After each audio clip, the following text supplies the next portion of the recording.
Welcome back to 9+ news. పెళ్లి బంధానికి విలువ లేకుండా పోతుంది. క్షణికావేశంతో కొందరు మానవ సంబంధాలను చిదిమేస్తున్నారు.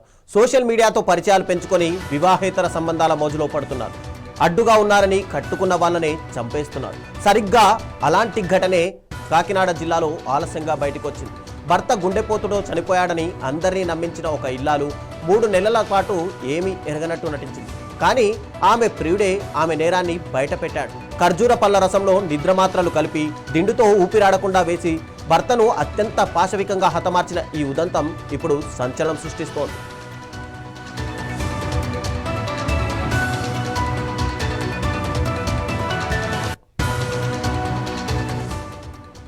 కాకినాడ రూరల్ మండలం సర్పవరంలో నివసించే పుల్ల దుర్గాప్రసాద్ ఆటో నడుపుతూ కుటుంబాన్ని పోషించుకుంటాడు. అతనికి భార్య రమాదేవి, 2 కుమార్తెలు ఉన్నారు. అయితే 2 ఏళ్ల క్రితం దుర్గాప్రసాద్కు అనారోగ్యం వల్ల డాక్టర్లు స్టంట్స్ వేశారు.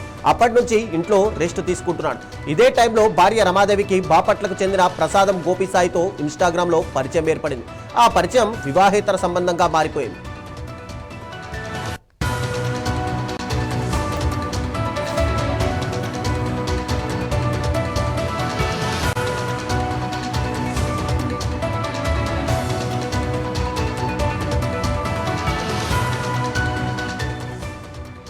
భార్య ప్రవర్తనలో మార్పును గమనించిన దుర్గాప్రసాద్ ఆమెను అనుమానంతో నిలదీశాడు. ఇది మంచి పద్ధతి కాదని, 2 పిల్లల తల్లిగా బాధ్యతగా ఉండాలని హెచ్చరించాడు. ఫోన్లో మాట్లాడడం, బయటి ప్రయాణాలు ఆపాలని మందలించాడు. కానీ రమాదేవి భర్త మాటలు వినలేదు. తమ బంధానికి భర్త అడ్డుగా ఉన్నాడని భావించిన ఆ జంట అతన్ని శాశ్వతంగా తొలగించుకోవాలని నిర్ణయించుకున్నారు. ప్రియుడు గోపిసాయి బాపట్లలో 15 నిద్రమాత్రలు కొని రమాదేవికి ఇవ్వగా మార్చి 10న ఉదయం ఆమె ఆ నిద్రమాత్రలన్నింటినీ ఖర్జూర పళ్ళ రసంలో కలిపి భర్తకు ఇచ్చింది.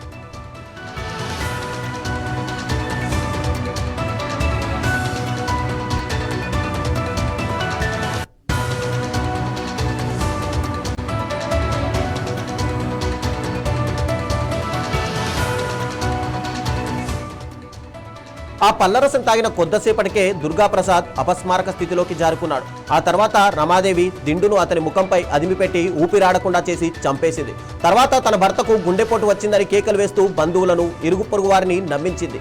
దుర్గాప్రసాద్కు ఇదివరకే గుండె జబ్బుండడంతో అందరూ ఆమె చెప్పిందే నిజమని నమ్మారు. స్థానిక ట్రస్ట్ హాస్పిటల్కు తరలించగా అతను అప్పటికే చనిపోయినట్టు డాక్టర్లు ధృవీకరించారు. దీంతో ఎవరికీ ఎలాంటి అనుమానం రాలేదు. ఆ తర్వాత మృతదేహానికి అంత్యక్రియలు కూడా పూర్తి చేశారు.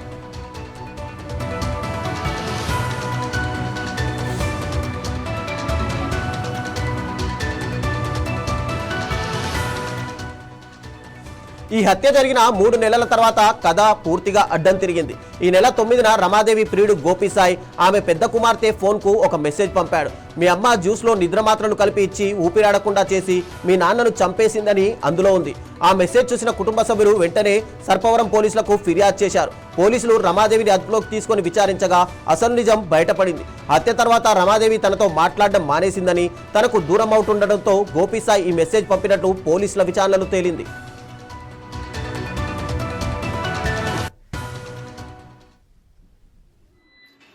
సత్యప్రభు అతను మండపం కాలనీలో ఉంటాడు. సర్పవరం పోలీస్ స్టేషన్ లిమిట్స్లో. వాళ్ళ బ్రదరు 13/3/26న చనిపోయినాడు. ఆ రోజు వాళ్ళ భార్య గుండెపోటుతో చనిపోయినాడు చెప్పగానే హాస్పిటల్ తీసుకెళ్తే అప్పటికే డాక్టర్ గారు చనిపోయినట్టు డిక్లేర్ చేసినారు. వెంటనే తీసుకుని వచ్చి వాళ్ళకి ఎటువంటి అనుమానం రాకపోతే అంత్యక్రియలు చేసి బాడీ కాల్చివేయడం జరిగింది. తర్వాత సబ్సిక్వెంట్గా మార్చి, ఏప్రిల్, మే అయిపోయిన తర్వాత ఈ డిసీజ్డ్ ఎవరైతే ఉన్నారో రమాదేవి, ఆవిడ పేరు దేవి అలియాస్ రమాదేవి, ఈవిడికి గుంటూరుకు చెందిన గోపిసాయి అతనితో పెళ్లింగ్ల పేరు ఉంది. గతంలో కూడా ఆ సంగతి భర్తలు తెలిసి మందలిస్తే ఆవిడ విజయవాడ వెళ్ళిపోయి అతను ఫోన్ చేసి విజయవాడలో అక్కడ లాడ్జీలో కొన్ని రోజులు 3 days ఉంది. తర్వాత వాళ్ళ అమ్మగారింటికి వేలంకి వెళ్ళిపోయింది. తర్వాత 2 ఆడపిల్లలు ఉంటే భర్త డిసీజ్డ్ ఆమెను మళ్ళీ బతిమాలుకొని మళ్ళీ తీసుకొచ్చి ఇక్కడ సత్వరంలో మళ్ళీ కాపురం పెట్టారు. ఈ కాలక్రమేణా ఈ మే నెలలో ఈ డిసీజ్డ్ ఇంటికి గోపిసాయి అతను వచ్చి చూసి వెళ్ళాడు. వెళ్ళిన తర్వాత మళ్ళీ ఫోన్ చేస్తే ఏమైనా సరిగ్గా రెస్పాండ్ అవ్వట్లేదు. వేరే వాడితో మాట్లాడుతున్న అనుమానంతో వీడు ఏం చేశాడంటే వాళ్ళ కూతురికి, డిసీజ్డ్ కూతురికి 15 years అవుతుంది, చైత్రశ్రీ అనే అమ్మాయికి వాట్సాప్లో మెసేజ్ పెట్టాడు. మీ అమ్మగారు నేనే కలిసి మీ నాన్నగారిని చంపేశాము, స్లీపింగ్ టాబ్లెట్స్ 15 టాబ్లెట్స్ నేనే గుంటూరులో కొన్నేసి ఇచ్చానని చెప్పి వాట్సాప్ మెసేజ్ పెడితే ఆ వాట్సాప్ని ఎవరైతే కంప్లైంట్ ఉన్నాడో వాళ్ళ అన్నయ్య అతను కొడుకు లింక్ అయి పెట్టుకున్నాడు. ఎందుకంటే ఈ అమ్మాయి 15 years తండ్రి లేడు, ఈ అమ్మాయి ఎవరితోనైనా మాట్లాడుతుందా చాటింగ్ చేస్తుంది అనుమానంతోనే ఈ అమ్మాయి వాట్సాప్ లింక్ పెట్టుకున్నాడు. ఈ లింక్కి ఎవరైతే గోపి సార్ పంపాడో ఆ లింక్ 31st చూసి వెంటనే అనుమానం వచ్చి వెంటనే ఆల్రెడీ గతంలో వాడు తెలిపోయింది కాబట్టి వాడికి ఫోన్ చేసి అడిగాడు. అడిగితే వాడు కూడా వాడు ఏం చెప్పడం వాడిని చేసి చెప్పాము, నేనే చంపాను, నేనే టాబ్లెట్స్ ఇచ్చాను, ఏం చేసుకుంటూ చేసుకోమని చెప్పి వాయిస్ మెసేజ్ పెట్టాడు. ఆ వాయిస్ మెసేజ్ను అలా అన్నగారు చెప్తే తండ్రి సత్యబాబు చెప్తే డిసిజన్ వాళ్ళు బెదర్ చెప్తే అతను బంధువులతో డిస్కస్ చేసి కాకినాడ రూరల్ మండలం సర్పవరంలో నివసించే పుల్ల దుర్గాప్రసాద్ ఆటో నడుపుతూ కుటుంబాన్ని పోషించుకుంటాడు. అతని భార్య రమాదేవి, 2 కుమార్తెలు ఉన్నారు. అయితే 2 ఏళ్ల క్రితం దుర్గాప్రసాద్కు అనారోగ్యం వల్ల డాక్టర్లు స్టంట్ వేశారు. అప్పటి నుంచి ఇంట్లో రెస్ట్ తీసుకుంటున్నాడు. ఇదే టైంలో భార్య రమాదేవికి బాపట్లకు చెందిన ప్రసాదం గోపిసాయితో ఇన్స్టాగ్రామ్లో పరిచయం ఏర్పడింది. ఆ పరిచయం వివాహేతర బంధంగా మారింది. ఇక ఇదే ఘటనకు సంబంధించి మరింత సమాచారం మా ప్రతినిధి వర్మ అందిస్తారు ఫోన్లో. వర్మ, చెప్పండి. అంటే రాను సంబంధాలు ఎలా ఉన్నాయంటే భార్యలే భర్తల్ని చంపడం, భర్తలు భార్యలు చంపడం, అంటే వివాహేతర సంబంధాలు ఇలా దీనిపైన పోలీసులు ఏమంటున్నారు అక్కడ? రవి, ఏదైతే వివాహేతర సంబంధాలు పూర్తిగా కూడా మానవీయ సంబంధాలని పూర్తిగా మంట కలిపే రీతిలో ప్రస్తుతం ఉన్నాయి అనడానికి మరొక ఉదాహరణగా ప్రస్తుతం కాకినాడ రూరల్ లో జరిగినటువంటి ఈ మర్డర్ కేసు సినిమా డైరెక్టర్లను మించిపోయేటటువంటి సీన్లతోటి ఈ హత్య చేయడం అన్నది కూడా ఇలా అందరినీ ఆశ్చర్యానికి గురి చేసింది. ముఖ్యంగా కాకినాడ రూరల్ కి సంబంధించి ఏదైతే ఆటో డ్రైవర్ గా ఉన్నటువంటి దుర్గాప్రసాద్ స్థానికంగా మండపం కాలనీలో తన 2 కుమార్తెలతో భార్య రమాదేవితో కలిసి జీవిస్తున్నాడు. అయితే అనుకోకుండా అతనికి ఆరోగ్యం రీత్యా ఇబ్బందులు రావడం, ఒక స్టంట్ వేసిన నేపథ్యంలో ఇంటి పట్టునే ఉండి ప్రస్తుతం ఏ పని చేయకుండా ఉన్న నేపథ్యంలో ఇప్పటికే కొద్దిగా ఆ ప్రాంతానికి చెందినటువంటి రమాదేవి ఎక్కువ తన మీద దుర్గాప్రసాద్ మీద కొద్ది విద్య ఎక్కువగా ఉన్న నేపథ్యంలో, ఎక్కువ చదువుకున్న నేపథ్యంలో పూర్తిగా ఇన్స్టాగ్రామ్ సోషల్ మీడియాని వాడుతూ కూడా పూర్తిగా అందులో పరిచయమైనటువంటి బాపట్లకు చెందినటువంటి ఎవరైతే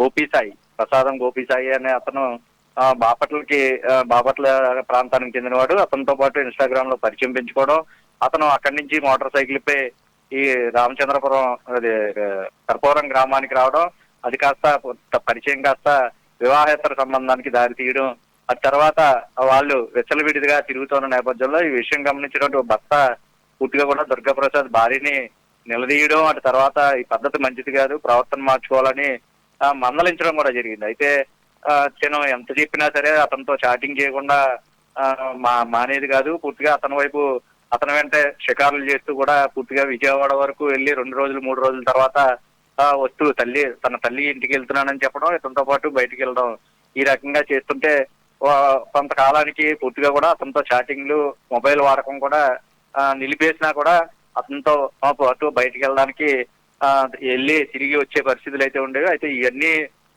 ఏదైతే తమ అక్రమ సంబంధానికి, తమ ప్రియుడితో అక్రమ సంబంధానికి భర్త అయితే అడ్డుగా ఉన్నాడని పన్నాగం పని నిద్ర మాత్రలతో అన్నం అందించాలని ఇరువురు ప్లాన్ చేసిన తర్వాత బాపట్ల నుంచి 10 నిద్ర మాత్రలు పూర్తిగా కూడా తీసుకురావడం, 15 మాత్రలు తనే బాపట్ల నుంచి కొని తీసుకురావడం. ఎందుకంటే నిద్ర మాత్రలు ఎక్కువ మాత్రలు అనేవి డాక్టర్ ప్రిస్క్రిప్షన్ ఉంటే గానీ అమ్మకూడదు. కానీ తను ఉన్న పరిచయాలతో స్నేహితులతోటి ఆ బాపట్ల ఏరియాలో ఆ 15 నిద్ర మాత్రలు కొనడం, తెచ్చి మార్చి 10వ తేదీన కర్బూజా జ్యూస్ లో కలిపి భర్తకు తాగించిన తర్వాత అతను ఆ ఎక్కువ టాబ్లెట్లు తీసుకున్న నేపథ్యంలో మత్తు ఎక్కువగా ఉండి నిద్రలోకి జారుకోగానే 2 దిండ్లు పెట్టి పూర్తిగా భర్తకి ఊపిరాడకుండా చేసి అదిమి పట్టి మొత్తం మీద హత్య చేసిన ఘటన ఇది. అయితే ఏమీ తెలియనట్టుగా తన భర్తకైతే గుండెపోటు వచ్చిందని చెప్పి స్థానికంగా బంధువులకి అందరికీ చెప్పడంతో వాళ్ళు అవుట్న అక్కడే పక్కనే ఉన్నటువంటి ఒక ప్రైవేటు వైద్యశాలకి తీసుకెళ్ళడం, అప్పటికే మృతి చెందినట్లయితే నిర్ధారించారు. ఆ తర్వాత యథాప్రకారం అయితే మృతదేహానికి అంత్యక్రియలు కూడా దహనం చేసి పూర్తి చేసిన పరిస్థితులు అయితే ఉన్నాయి. అయితే 3 నెలల తర్వాత ఈ హత్య ఉదంతం గడిచిపోయిన తర్వాత పూర్తిగా అతను ఏదైతే ప్రసాదం గోపిసాయిని దూరం పెడుతుందని వేరొకరితో వివాహ సంబంధం పెట్టుకుందని అనుమానంతో ఈ విషయాన్ని రమాదేవి కూతురికి చెప్పడం, అది కాస్త దుర్గాప్రసాద్ తమ్ముడు కొడుకు చూసి కుటుంబంలో చెప్పిన తర్వాత ప్రస్తుతం పోలీసులు ఈ సందేశం ఆధారంగా పూర్తిగా నిద్ర మాత్రలు ఇచ్చి మీ అమ్మ మీ నాన్న చంపేసిందని ఆ మెసేజ్ సారాంశంతో పోలీసులు దర్యాప్తు చేస్తే అసలు విషయం బయటపడింది. అయితే వీళ్ళిద్దరిని అదుపులో తీసుకుని సర్పవరం సిహెచ్ ప్రకాష్ అయితే ప్రస్తుతం వ్యవహారాన్ని వెలుగులోకి తీసుకొచ్చారు. పూర్తిగా విచారణ చేస్తే అసలు విషయం బయటపడింది.